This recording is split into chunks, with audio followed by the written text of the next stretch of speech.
Hello from the cook shack on this overcast day, which I am enjoying so much.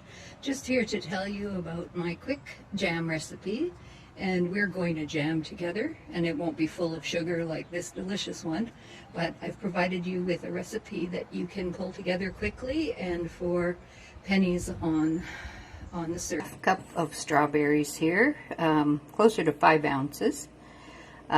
So what I'm going to do is roughly chop these berries with my immersion blender, which makes it easy on the hands. So bear with me for the noise.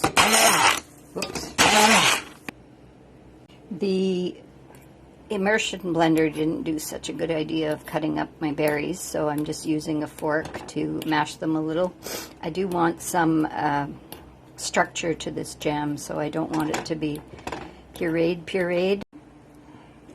Keep the carbs low, I'm going to add this strawberry, orange, banana drink mix.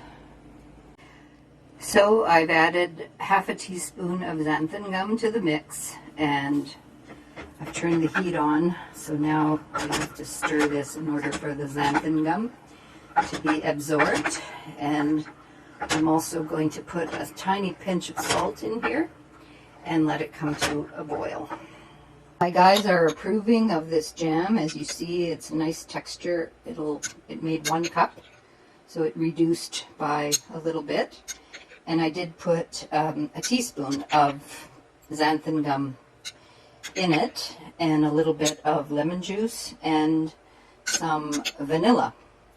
Now, this will mold quickly, so I will put this into 1 tablespoon portions and wrap it up in pieces of cling wrap, and then the fellows and I will be celebrating with a jam on bread.